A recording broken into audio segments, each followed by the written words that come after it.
The scent of her perfume lingered on my shirt. That's the first thing that comes to mind. I had hugged her goodbye that morning before leaving for work. Kissed her cheek like always. Told her I'd pick up dinner on the way back. She smiled, brushed a strand of hair behind her ear, and said, "Don't be late." I laughed and replied, "Okay, I want to spend the evening with you." By 8 p.m., I realized she had lied. The truth began with a restless suspicion. For weeks, Emily hadn't been herself. Her phone always stayed face down. Her laughter echoed from another room. Conversations that once flowed easily had become short answers and distracted nods. I convinced myself she was stressed, maybe exhausted, maybe tired of routine. But that night, when she ignored my calls, when my texts sat unread for hours, the knot in my stomach grew unbearable. I wasn't searching for evidence. God knows I didn't want it. But sometimes, the evidence finds you whether you're ready or not. I was scrolling through Facebook when one photo stopped me cold. Posted by a mutual friend who had no idea what they'd revealed. A snapshot of a fancy restaurant. Candles glowing, wine glasses lifted, and in the background, as clear as day, Emily, my wife, leaning forward with a smile I hadn't seen aimed at me in months.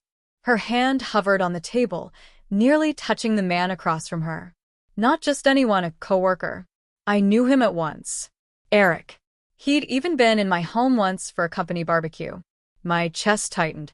The room spun. For a moment, I couldn't breathe. I could have called her immediately, demanded an explanation. But the broken part of me chose differently. I wanted to see it play out, to witness her betrayal in full. So instead, I called my lawyer. We'd spoken once before when my parents passed away, so his number was still saved. My voice shook as I explained, but he stayed calm, already planning ahead. "Do you want to try counseling?" he asked. "No," I answered, surprising myself with how steady my tone was. "I want out. I don't want yelling at home. I want her to see what she's thrown away." By midnight, the papers were ready. The next evening, I parked across the street from that same restaurant. My heartbeat hammered so loud it rattled my ribs. I sat in the car for nearly 20 minutes, gripping the envelope like it was a weapon. Then I saw them. Emily and Eric walking toward the door. She looked beautiful, hair curled, red dress flowing, the same perfume that clung to my shirt. She looked like the woman I once fell in love with. Except tonight she was his. I followed them inside. My legs felt heavy, almost foreign. The hostess barely glanced at me when I asked where the couple in red and gray had been seated. She pointed toward the corner. There she was, smiling, laughing, her hand resting casually on his arm like it belonged there. I stood at the edge of their table until she saw me. Her laughter died instantly. Her face drained of color. "David," she whispered, as if my name itself was an accusation. Eric shifted in his chair, glancing nervously between us. Do you two know each other?" I placed the envelope on the table. My voice was low, almost calm. "Yeah. That's my wife." The restaurant went silent. Emily's hand shot back from Eric's arm like she'd touched fire. Her eyes filled with panic. "David, this isn't what it looks like." I laughed, though there was no humor, just a hollow sound echoing louder than I meant. "Really? Because it looks exactly like what I think it is." Eric cleared his throat, trying to rise. "Maybe I should." "Sit," I snapped, never looking away from her. He sank back into his seat. Emily's lips quivered. "David, please, can we talk privately?" I pushed the envelope closer. "There's nothing left to discuss. Those are divorce papers. You can sign them after dinner." She flinched, as if the envelope weighed 100 pounds. "Divorce? Just like that? After everything? After all these years, you're just throwing it away?" "No," I said quietly. "You threw it away. I'm just cleaning up the pieces." Whispers rippled through the restaurant. People leaned closer, watching like it was theater. Emily's face burned crimson. "David, please. I made a mistake. I didn't mean this to happen." I love you." I wanted to believe her. God, part of me still did. But love doesn't sneak into candlelit restaurants in red dresses with another man. "If you loved me," I said, my throat tight. You wouldn't be here. Her eyes filled with tears.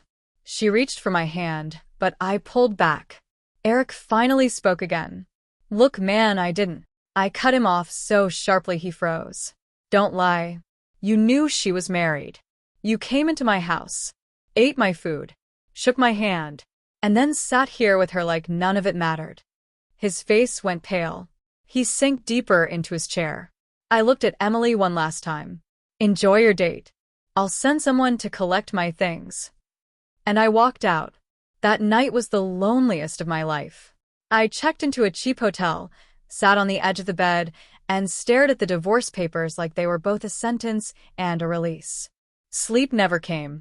Each time I closed my eyes, I saw her laughing at that table, her hand brushing his. The image etched itself into me like a scar that would never fade. Over the following days, Emily called. She texted. She even came to the hotel once, pounding on the door, begging to explain. I never opened it. Her messages swung wildly. Apologies, promises, pleas, then anger, insults, blame. It was like watching her unravel thread by thread. But nothing could erase what I had seen with my own eyes. You spend years building a life with someone, sharing secrets, fears, dreams. You believe you know them. And then, in one instant, you discover they're capable of breaking you in ways you never imagined. The hardest part wasn't losing Emily. It was losing the version of myself that trusted her without question.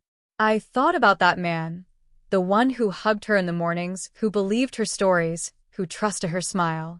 That man was gone. In his place stood someone colder, harder, but maybe stronger. Weeks later, we met at the lawyer's office to finalize everything. She looked worn out, carrying the weight of her choices. She tried one last time. David, please. I know I failed, but can't we try again? Therapy, counseling, whatever you want. I just don't want to lose you. I studied her face, the one I once imagined I'd grow old with. I searched for the woman I had married, but she wasn't there. Only a stranger. You lost me the moment you chose him, I said softly. Tears streamed down her cheeks, but I didn't reach to wipe them. I signed the papers the day the divorce was final. That evening, I drove back to that restaurant. Not inside, just parked across the street, staring at the glowing windows. I thought of that night, the silence when I set those papers down, the look of shock and fear in her eyes. For the first time in weeks, I felt something like peace. Betrayal had reduced me to ashes. But maybe, just maybe, I could rise from them. Because sometimes the strongest thing you can do isn't yell, or fight, or beg. It's walking away.